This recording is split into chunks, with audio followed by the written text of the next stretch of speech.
Afrisol presents Nickel Millionaire 2.0, where your dreams of becoming a millionaire can come true, not once, but twice.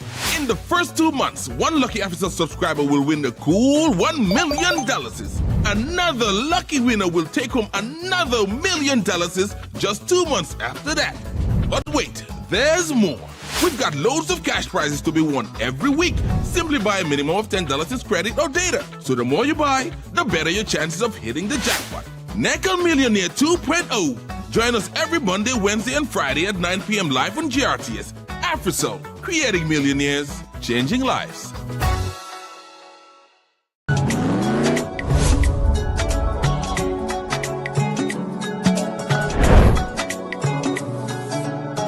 Welcome to the future of transportation in the Gambia. The Bertel Harding Highway, a 22-kilometer double carriageway, is set to revolutionize travel and connectivity in our beloved country. For pedestrians, safety begins at the crossing. Use designated pedestrian crossings marked with patterned reflective signs known as cat eyes to ensure visibility and safety. Communities living along the highway must adapt to new safety measures.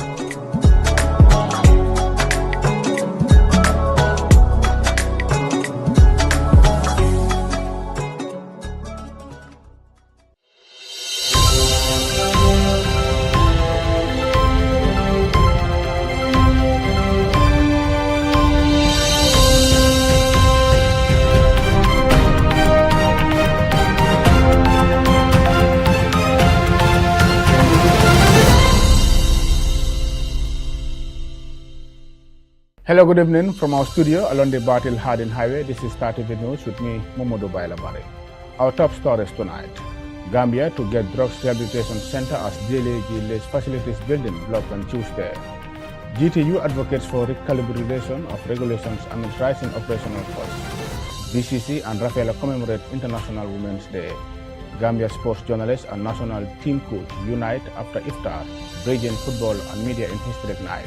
On the international news, Nigeria home demolitions, high land values in Lagos drive mass evictions. These stories and many more in just a moment.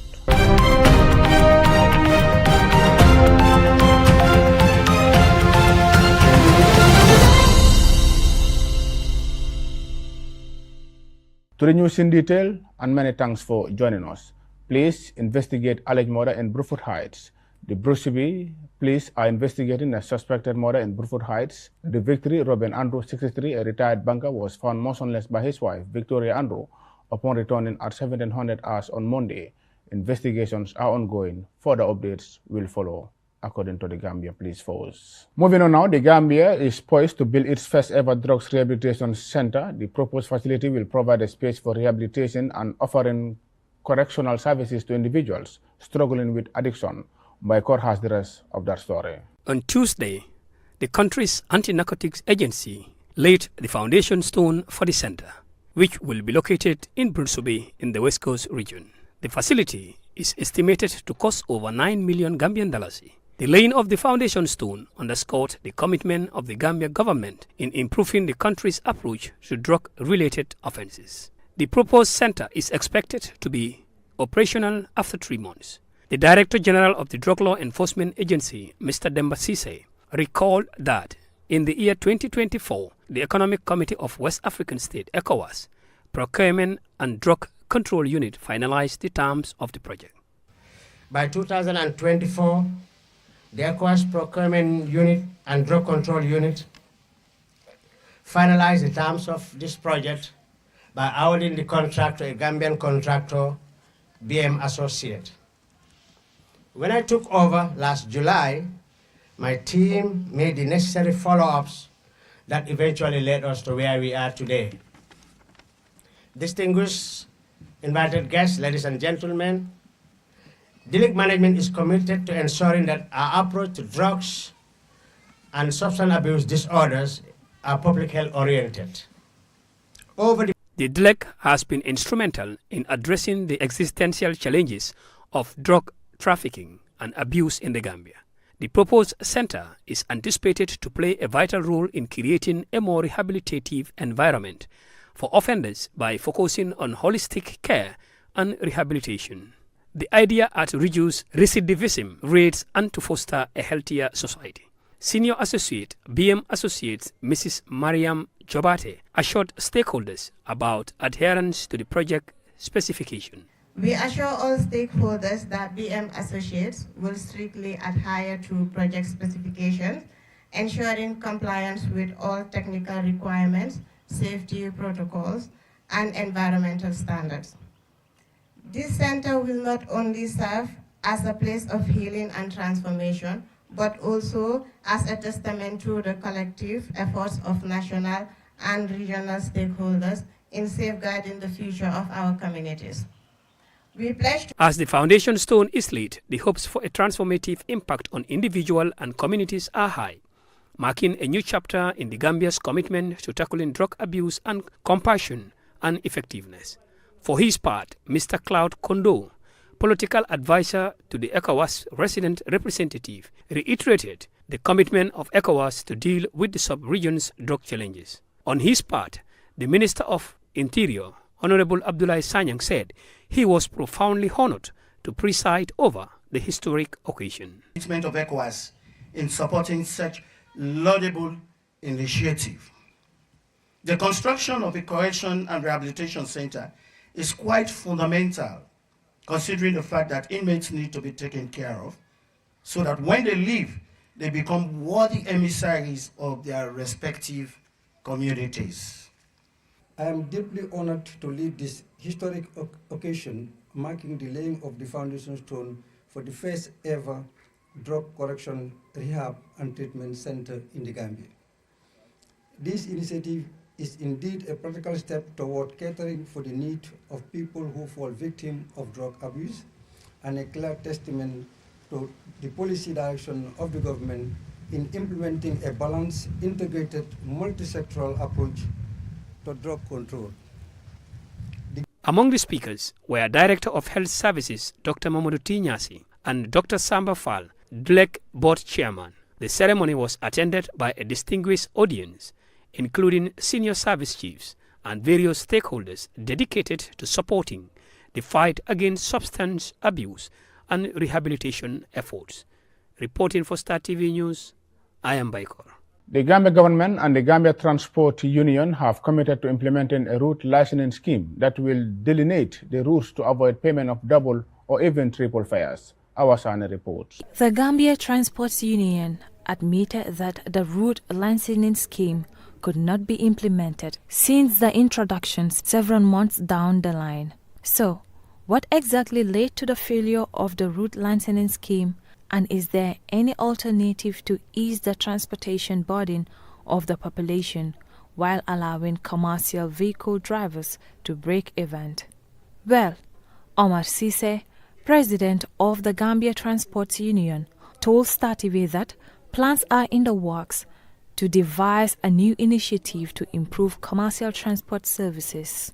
The Gambia Transport Union president, Sise, explained that the proposed route licensing scheme could not be enforced due to existing legal gaps, emphasizing the need for changes to the regulatory framework that protects both drivers and commuters. They understand they cannot enforce it because it's not the law. So there has been gaps. If you introduce it, somebody violates it, what is going to happen at the end of the day? So police don't have any mandate to go further. And also, you realize that during that period, parking areas or designated parking are not, designed for parking. We understand we have a lack of garages. We want to create places as a terminals so that vehicle can depart from point 1 to point B. That also was lacking. But I think the new vision we have, the regulation is going to capture all those issues. Vehicle need to from point A to point B. We're going to designate places as a terminals. So that it's not going to be like driver's own point of view. I will stop here or I will start from here. The system needs to guide you. The system needs to be designed. Everybody will see yourself. Because as I said before, if we want to develop as a country, we need to have a system governing us. Transport is a business, it's a commercial venture, So anyone want to do that job, you have a guideline to protect and guide what you are supposed to do. But that is lacking in this. Cisse said commercial transport is a business venture that requires guidelines, adding that there are no dedicated and inadequate parking facilities for commercial vehicles. The union, he said, aim to establish garages that can serve as terminals, facilitating smoother operations for transport services. As the transport sector in the Gambia faces challenges, particularly with the rising cost of operations, Cisse highlighted that the official tariffs do not adequately cover drivers' expenses. He referenced the union's last fare increase in 2022, when fuel price were $56 compared to the current issue. I will not see it as the drivers are getting advantage.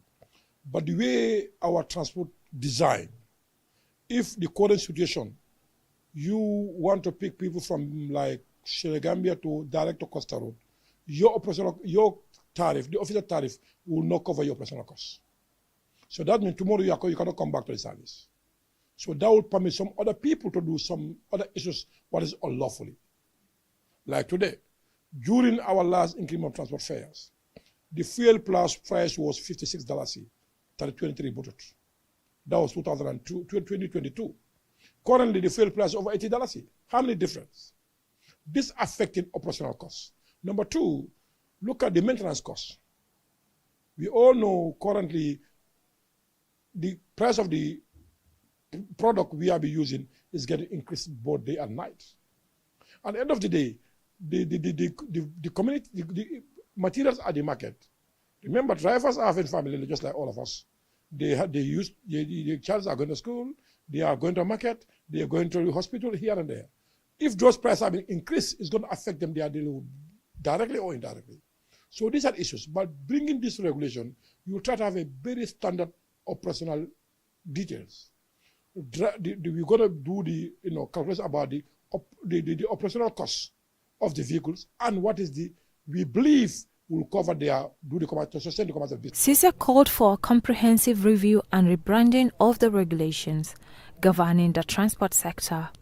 He urged for the introduction of the Motor Tariff and Transport Management Act, which would establish regulations that benefit both drivers and commuters alike. Lack of good laws bring this chaotic and this challenges we have been facing. Because laws we have today, governing transport sectors, is created in 1948, before independence. Today, Gambia is celebrating 60 years independence. These laws are since colonial days. Do you think that laws can serve us today? No. And those laws have been amended few times, just like helmets, seatbelt here and there. But the most critical point are not there. And also the laws are subject for only commercial vehicle aspect, like Motor Traffic Regulation and Motor Traffic Act. But what about the Transport Act itself? That was not included. That's most challenges issues we have been facing as a transporter and the entire community. So that's why the GTU is collaborating with the government. What can we do to review that laws and bring the better laws for serve the government people? We start the process. Government have the fund from the World Bank to review the laws and bring the Motor Traffic and Transport Management Act. So that now we're going to be all inclusive. Any transporter, before coming to be a transporter, you have guidelines. Any violated that, the law will take his cost. Meanwhile, he highlighted the need for a legal framework that supports their work and ensures safety and efficiency in the transport system.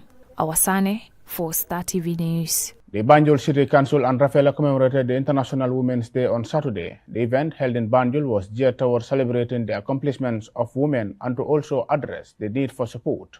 More in this report by Omar Job. International Women's Day is celebrated on the 8th March annually. The day focuses on issues such as gender equality, gender-based violence, among a whole lot of issues revolving around women's empowerment. Speaking at the commemorative event, Rohim Malik Low, the mayor of Banjul, highlighted the feathers on the cap of women. This month is the month of the woman. And when we talk about women, the most important thing to talk about is indeed our achievements, but also our obstacles. We have seen how African women are struggling to make ends meet. But at the same time, we have seen the achievements that the African woman has achieved, especially when we talk about Gambian women. I will first and foremost congratulate the Minister of Gender, because every woman is under the Ministry. Mayor Lowe emphasized the urgency and the need for crafting of policies to address the impact of climate change, such as drought and flood. Action to be taken, and policies, serious policies. Gambia has very, very important policies. We ratify a lot of protocols. The protocol of Maputo Protocol, the Beijing Protocol, and other protocols. You might not even know the Climate Action Protocol was also signed here in Banjul. And when we talk about climate change, we know that it addresses women issues. When there is drought, we suffer. When there is flooding, we suffer. So women are always very vulnerable in any form of in any. The Banjul mayor urged for stronger support from men in women's empowerment efforts. Fought for to be in those positions. Are they considering women? So we are saying we are not asking for too much. This is why when we talk about 50-50, I always said no. Let us not jump from 1, because right now we're in 10. So let us not jump from 10 and 50. And also it's important to consider that the other gender, they are our partners in development. We cannot go and leave them behind. These are our fathers, our husbands, our brothers, uncles, and they are very, very important if we want to thrive. Tunko Jame, Councillor for Soldier Town Ward, call on men to increase their support to women. Men should continue support women, because women do support us to be elected in office. Like we, the politicians, we always went to the women, gathered them, talked to them, so that they will help us to be elected in the office. So we always are behind them, helping them to achieve their goals.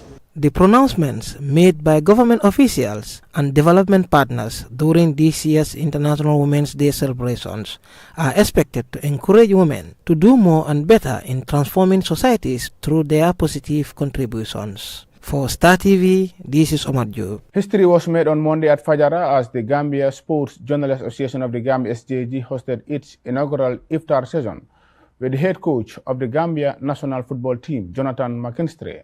This landmark event wasn't just a meal, it was a bold step towards strengthening the bond between the media and the Football Federation, sparking hopes for greater collaboration and transparency. Details in this report by Kasim Sissoko. The evening unfolded with a sober yet powerful moment of silence and heartfelt prayers for the late Mod Lamin Sanyang, a beloved member of the SJAG family, setting the tone for a night of unity and purpose. Taking the stage, SJAG President Omar Jaju electrified the gathering with his gratitude toward Coach McKinstry for graciously honoring their invitation, a gesture made possible through Babukar Kamara, the GFF Director of Communication. Jaju's passionate words resonate as he hailed the event as a shining example of the GFF's commitment to fostering harmony with the press. He urged his fellow journalists to embrace the golden opportunity to connect with McKinstry, emphasizing the power of building respectful and constructive relationships with those they hold accountable. But before going further, I would like to sincerely thank colleagues for the amazing work that you are doing, the development of Gambian sports, particularly football. I want to commend you sincerely for that. And talking about the development of Gambian football, at this juncture, I want us to observe, take a 1 minute silence to observe a falling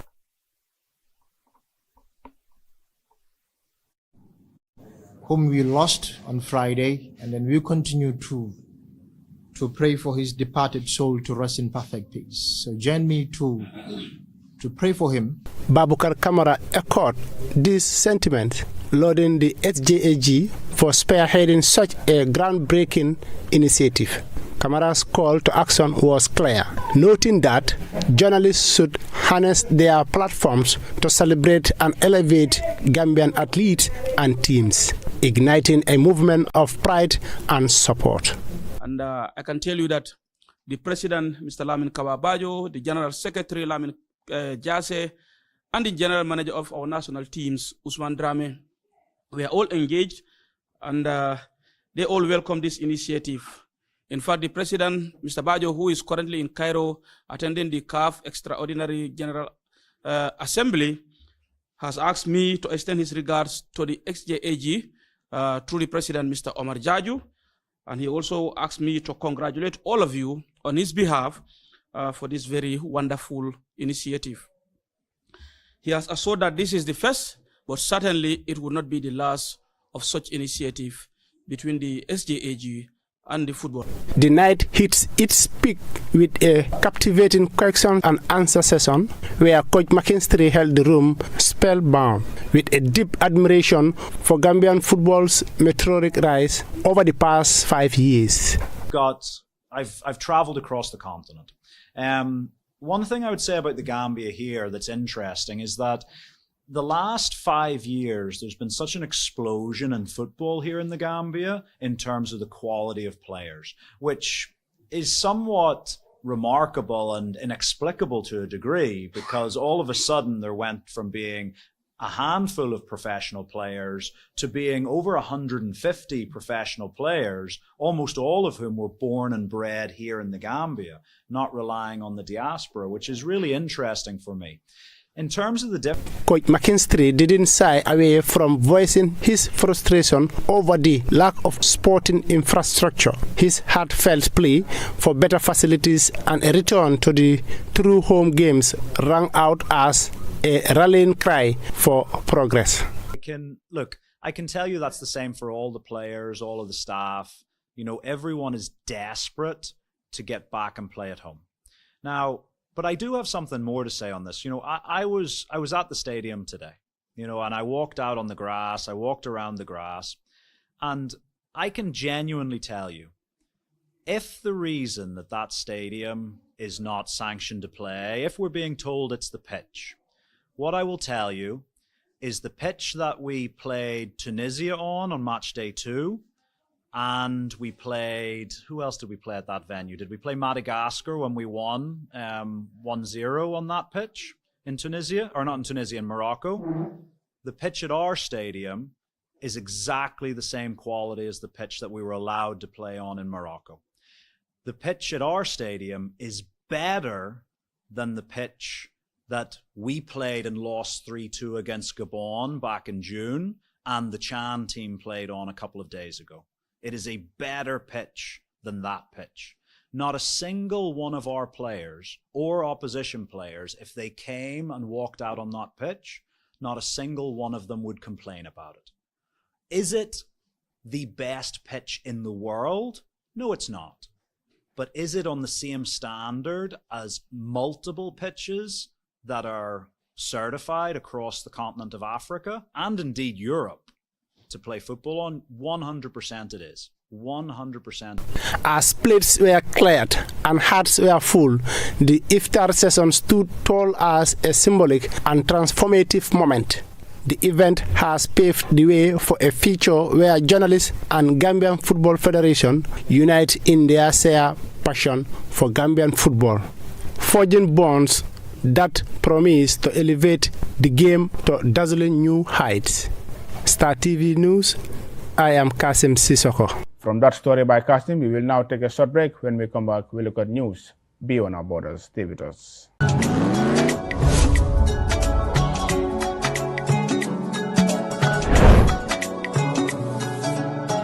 Welcome to the future of transportation in the Gambia. The Bertel Harding Highway, a 22-kilometer double carriageway, is set to revolutionize travel and connectivity in our beloved country. For pedestrians, safety begins at the crossing. Use designated pedestrian crossings marked with patterned reflective signs known as cat eyes to ensure visibility and safety. Communities living along the highway must adapt to new safety measures.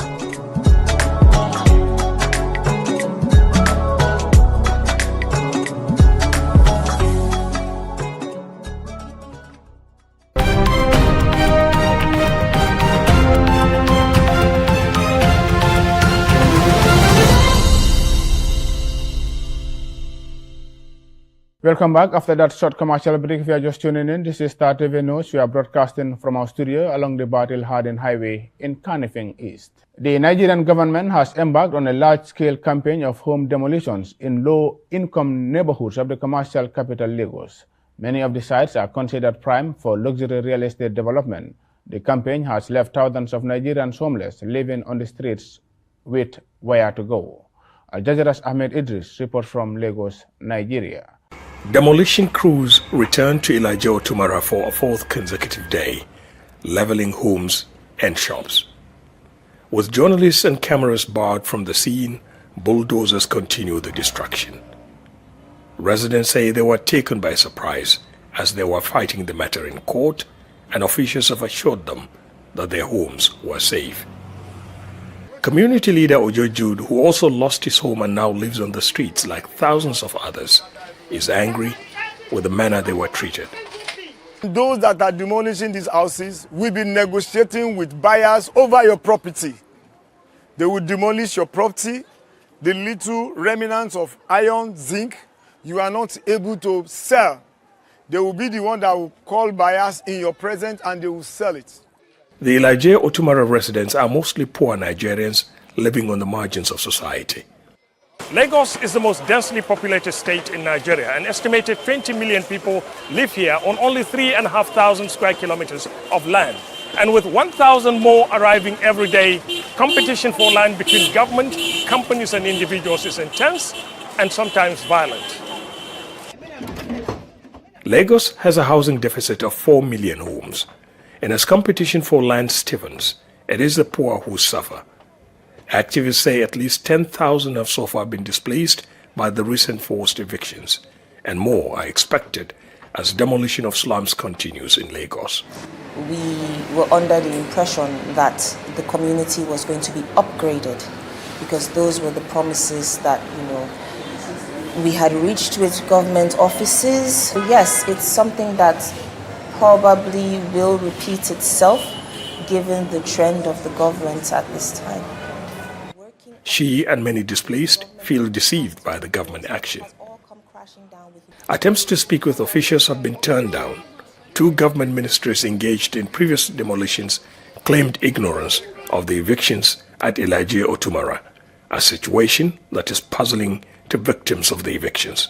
Ahmed Idris, Al Jazeera, Elijah Otumara, Lagos. The report from Lagos, Nigeria brings us to the end of this edition of today's news. But before we go, we look at the main points again. Gambia to get drugs rehabilitation center as JLAG lays facilities building blocked on Tuesday. GTU advocates for recalibration of regulations amid rising operational costs. DCC and Rafaela commemorate International Women's Day. Gambia sports journalists and national team coach unite after iftar, bridging football and media in historic night. On the international news, Nigeria home demolitions, high land values in Lagos drive mass elections. Well, this is all we have time for. Thank you very much for your time. Do stay tuned and enjoy the rest of our unbeatable programs. Until then, have a very good night.